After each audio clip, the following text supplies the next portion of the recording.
Good afternoon. I am here with Mr. Barry Blackwell of Blackwell Enterprises Incorporated.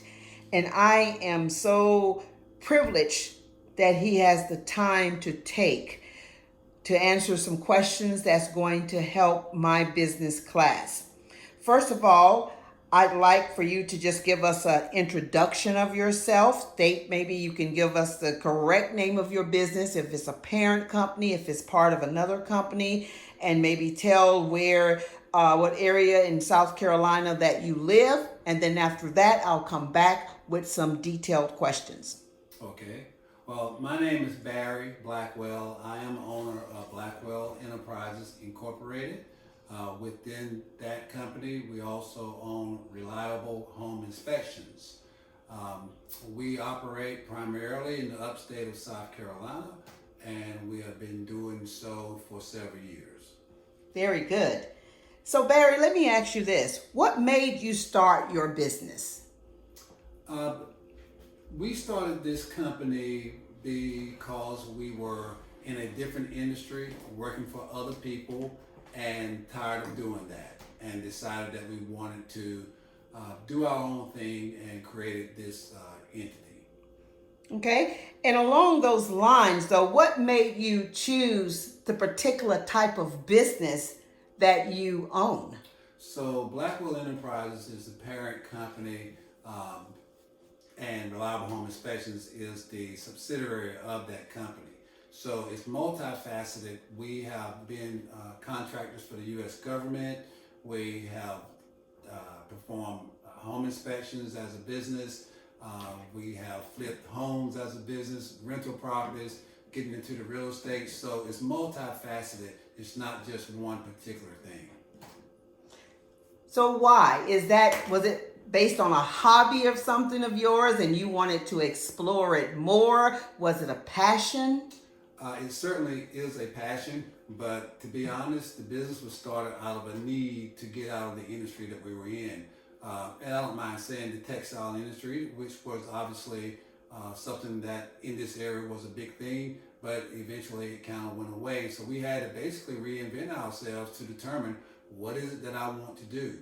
And what I did know was I didn't want to work for anybody else ever again. Great. Was money a huge factor in starting this business? Yes, I was broke. Outside of that, we got in this business obviously to make money, and we got into this business, and it didn't take a lot of startup money. But then again, it just depends on what aspect of it, because with the contracts with the U.S. government, it took quite a bit of money because we had to purchase vehicles in order to be in that business. So yeah, from that regard, that business did. Other businesses, just having the capital to do what we need to do rather than going out and having bank loans, we were fortunate enough that we didn't have to do that. Great. So Barry, what would you say is the hardest part about starting your own business? Starting your own business, that is the hardest part. Just having the wherewithal to want to trust yourself in order to be successful. It's always hard just to get off the ground because you don't want to fail. So fear can keep you from pulling the trigger on everything else that's just waiting for you. And probably for me, in fact, I know for me, it was the fear of failure. Because again, we needed to be successful. I didn't have time not to be, and to do that and to trust me to be the one to bring that to the table, that was a big step. And class, just so that you know, I know Mr. Blackwell personally, and he is a man of integrity. And as you know, we've talked about ethics and moral, and I can truly say and honestly say that this man has high ethics, high morals, and he is just someone that I think that you could learn a lot from. So tell me, or tell us, how long have you been in business? Uh, as of now, 19 years. 19 Wow. years. And coincidentally, that's the same amount of time that I worked for someone else, too. So 18 years of doing it for someone else in a totally different arena. and 19 years of trusting myself. Great. And to be in business for 19 years after we have gone through COVID-19, that's really saying something. Have you ever thought of giving up your business, just throwing in the towel? I don't want to do this anymore. Absolutely not. Absolutely not. Once we made the decision to be an entrepreneur, then we may have changed what we have done, but we'll always be an entrepreneur. In class, you will notice he's using the word we a lot. Tell me, what is the we in Blackwell Enterprises? Sure. Well, in previous employment, when I was responsible for, being in management position, asking people to do this or that, whatever the assignments were, having team meetings, I was always talk in terms of we. We need to do this, we need to do that. It incorporates people into the whole plan. But at the end of the day, when I speak of we today, it's really because I used it in the past, and it's just a hard habit to break. Great. In class, if you would remember, we just recently, last week, watched a video on Elon Musk, and one of the things that he's successful is he talks about communication. He believes in eliminating a whole lot of communication and really just getting to the point. And so that brings me to ask Mr. Blackwell these questions when it comes to talking about challenges. Have you encountered any challenges in your particular type of business? Every day, because our business or businesses really rely on people, not necessarily to do what we do, but to get what we need done is interaction with other people. So being able to communicate effectively with people, that is paramount. And it doesn't matter what business you're in, unless you're dealing with robots, you're going to deal with people, and people have personalities, and you have to understand those personalities in order for you to achieve your goals. So in your business, Mr. Blackwell, how do you avoid, because the class last week, we also talked about communications in the manner of, and some of the students said that they would probably get some type of contract or get something written down, and where they agree and the customer agrees, so they know what's being done, and the customer can't come back later and say, oh, you didn't do this or you didn't do that. How do you handle that? Do you work with contracts as a means of communication and making sure you're doing the job that you're being paid to do? 100%, all the time. Because again, a contract does certainly protect you as the business owner, but it also gives certain rights to your clientele as well. And as long as contracts goes along with communication, you're telling people what you're going to do, therefore you're setting their expectations the right way. And at the end of that particular job or particular assignment or task, no one is in the dark, because you knew what you were getting, you knew what you signed up for, and as long as you deliver, then everything is good. Let me add to this. When it comes to legality, contracts protects you, gives you some protection, but at the end of the day, it doesn't prevent you from being sued. We live in a litigious society. People can sue you just because. Doesn't mean that you're wrong, doesn't mean that they're right. It just means that they want to see if they can bring a suit against you. So you cannot, and this is key, you cannot operate a business being fearful of being sued. If you're fearful of being sued, it doesn't matter what it is, then either you have the wrong business or maybe you don't need to be in business at all. Okay, very good. And I am going to digress or kind of backtrack on some things, because some of the questions that I'm asking are in regards to some of the previous lessons. Now, we did a chapter where we talked about an LLC, a sole proprietor, a corporation, or a partnership. Have you ever considered being part of another of corporation or getting a partner? Have you ever considered those factors in your business? Not necessarily, or I should say, we are incorporated, so we are an entity. And that's really, when you talk about LLCs or INCs or um, the other types of corporations that are there, that's really protecting your company for tax liability.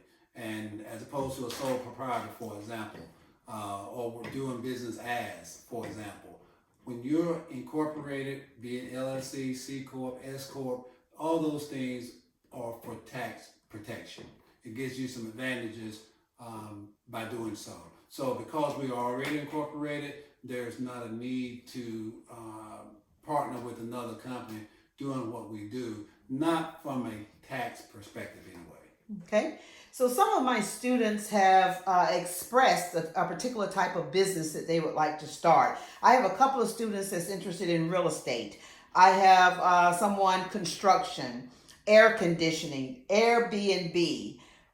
What would you say to them as far as them wanting to start their own business? Could you see what you're doing with Reliable Home Inspection as a business that would do business with them?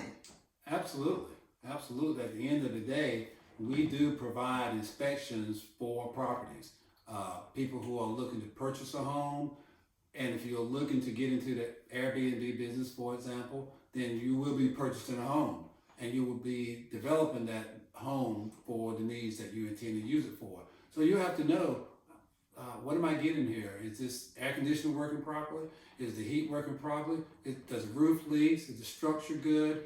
Are there appliances in there that need to be operated? So yeah, directly when it comes to the various trades, because as an inspector, and we are licensed in the state of South Carolina, as an inspector, we have to be skilled in all of the systems for a home, all of them. So whether it's AC, heating, electrical, plumbing, roofing, structural, all those things fall up under the purview of what we do. So then you are in constant communication with people that are in real estate, that are construction workers, air conditioning persons. So you have to have some type of interaction with them. Absolutely, absolutely. Okay. Now, do you find that you are living your life's purpose by having your own business? Absolutely, absolutely. And share with me why you say that. My father was a business owner. My brothers were business owners, and some still are today. So we feel that this came from our DNA to not necessarily be employed by anyone, but being able to make your own way. And once you make that step, you don't go back. Okay. And I'm going to tie up to two last questions, but the first of the last questions I want to ask is education. What do you feel about education? Do you think that just because mom or pop had this business that you can just fall into it? Or tell us, what part do you think education plays into having your own business? So a formal education beyond high school is certainly something that you should do. Now, it's a long time ago. I think it was done obviously because your mother did it, or your father did it, or your grandfather did it, and you felt kind of compelled to do it. You know, you go to college or you go to a technical school. But in today's society, you have to find a niche and educate yourself in whatever that niche is. Whether that be a 4-year institution, whether that be a 2-year institution, whether that be a technical school, or whether that just be some training. You have to find the niche that's going to suit your passion and educate yourself to that end. Who are your competitors, Mr. Blackwell? And for sake of the video, you don't necessarily have to name names. Sure. You could use A, B, or C, but who are your competitors? So I like that question because I always answer it this way. I am my biggest competitor. As long as I always strive for perfection, then it doesn't matter who else is doing it, because we're always going to try to do our best job. Now, the dictionary definition of that would be other home inspectors who are out there, other government contractors who are out there. They would be my competitors. So what sets you apart from them? because I have shared with the class that anybody can say that they want this particular type of business, but there are competitors out there. What's going to make you different? Absolutely. So you being the person that you are, first and foremost, you offering something that no one else offers. You have a niche in that particular business that puts you ahead of the others, investing in your company. If I'm selling potatoes and you're selling potatoes, what makes my potatoes better than your potatoes? Well, maybe my potatoes are fresher than yours. Yeah. So yeah, being able to look what everybody else is doing and then do something different. Great. So we are at that 15-minute mark, but the final question, what advice would you give to someone who is thinking about starting their own business? Definitely have a business plan. Mm-hmm. Definitely have a business plan. You got to know where you're going. You don't get in a car and drive anywhere nowadays without GPS, and certainly you don't take long trips for the first time without having knowledge of where you're going, and that takes planning. So therefore, a good business plan will help direct your path. You cannot do it by the seat of your pants. That's a good. That is a good recipe for failure. Mm-hmm. Have a plan, work your plan, be passionate about your plan, and don't let anyone tell you differently as long as you work your plan. Very good. Again, I am so thankful that Mr. Blackwell gave me this time today. So my friends, you will receive this video. Upon you receiving this video, your assignment will be to give feedback on what you learned from what Mr. Blackwell has shared. And also, I want to make sure that we hit on some of the questions that you asked. So again, thank you, Mr. Blackwell, for your time, and I wish you much success in your business and class. You know, we're a little bit over the halfway mark of the 16 weeks, and it would be wonderful maybe if Mr. Blackwell will be able to pop into our class one day. So, but for now, thank you, Barry, Mr. Barry Blackwell, and have a wonderful day. Thank you.